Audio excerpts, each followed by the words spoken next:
Hey there, don't forget to support the Patreon, it's still there. Hello out there, this is Wakeangel2K1, and the new wave of World of Nintendo dropped, bringing to us a couple of repaints like Tanuki Super Mario and in white and red Yoshi. A couple of a new villain in the Para Goomba, the Para Koopa Troopa, whatever, the turtle with wings.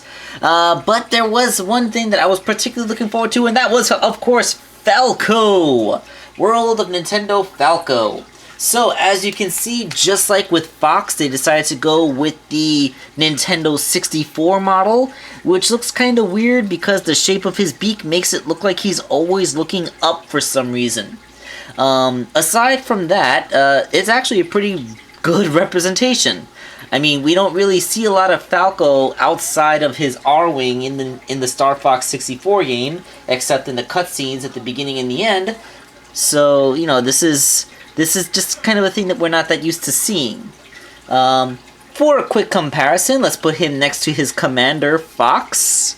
And, as you can see, they look pretty good together. They're about the same height. Falco might be a tiny bit taller. But, yeah, such is the comparison. So, yeah, he matches with his companion. For one more comparison, let's take out my custom Falco. As you may recall, my custom Falco was made to resemble his appearance in the most recent Smash Bros. Game, and what he looked like on his amiibo. So there is clearly going to be a little bit of a difference there. Mine has more realistic proportions and more details. I really kind of wish that Nintendo made this Falco. I know there's a lot of people out there that kind of wanted to see the an amiibo but articulated, but I feel like to truly acknowledge the history of the character, making a representation of what he looked like in one of his oldest games. I know technically there was another Star Fox game, but aside from the covers, I don't think we ever saw the characters outside the ships in that game. So let's break down the articulation. Falco features swivel joints on the neck, which actually does go all the way around, but his beak rubs on his collar most of the way. The collar is made out of a flexible enough material that doesn't really affect anything, but I'm afraid that it might scratch the paint if you do it too much. He has universal jointed shoulders with plenty of excellent range, and he has universal joints on his elbows, affording him a very nice bicep swivel. And the elbow itself can bend 90 degrees, if not slightly more.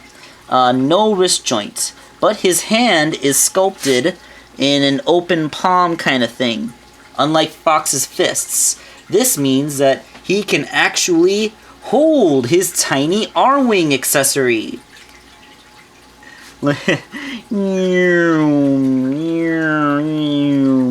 Apparently, I'm 8 years old.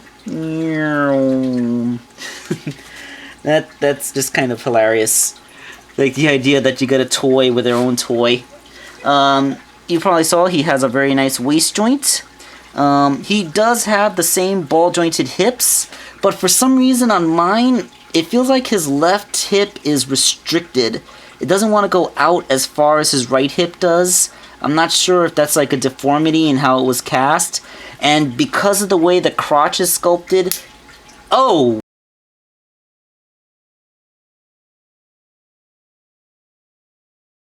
Okay, so we are in the operating arena, also known as my stove, where I am in the process of repairing the damaged Falco figure. So, here is what happened. This is what Falco's leg looked like for the right leg. As you can see, the ball is of a certain size. This went around this ball joint here in the hip, and what allowed the movement. Now, as you can see, I don't know how well it's showing up on camera, but you can see that there's some marks here on this ball joint. That's because I had to use an X-Acto knife to make the hole almost twice as big. Yes, the issue was that this hole for the ball joint was really, really small.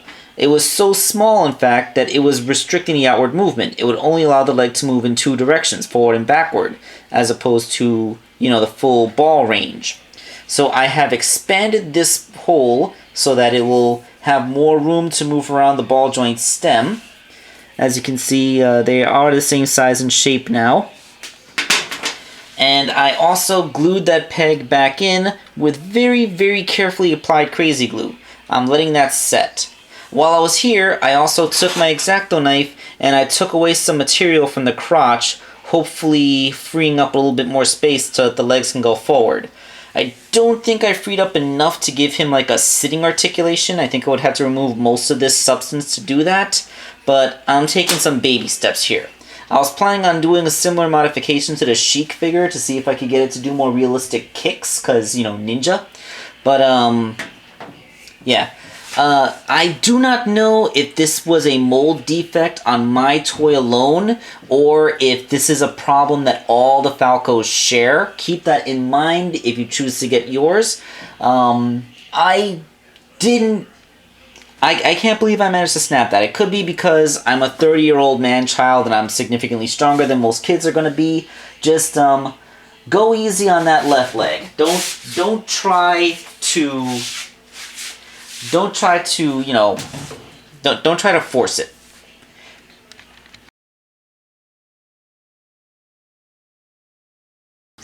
Alright, so, where was I? Alright, I was talking about articulation. Well, the modifications I made to the ball socket now allow his left leg to go outwards. Hooray. And, but, the modifications I did to the crotch was not enough to get rid of that V crotch effect. I think it'll take more than a little bit of shaving with my X-Acto knife to make this guy able to sit. I'm probably gonna have to Dremel away most of his crotch in order to have him be able to do that. Speaking of joints that are actually rather shallow, the knees. That's about as far as they go. That's only about a 45-degree bend, which is unfortunate. It does not go very far. So you can't really have him put in a running pose so much as, like sort of taking a big step. Yeah, see? To his credit, he can actually stand. The figure is well balanced, to give it that much. And just like Fox, his tail can move up and down. Although, look at the feathers. Like, the feathers on the right side are longer than the ones on the left. Did they think they were making a really big hand? Well, I don't know. And oh yes, he does have a swivel at the knee, so his legs can go outward, if you want to do that.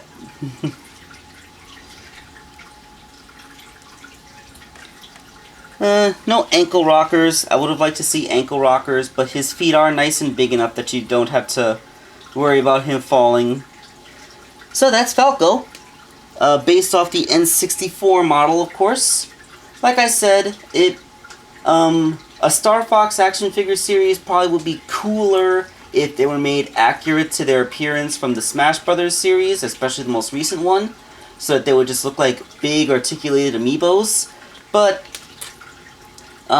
hey, this way we can probably get both, because you know how they like to make their variants. We've already gotten 2 links. Oh, I'm sorry, did I say 2 links? I meant 3. Stay tuned for my next review.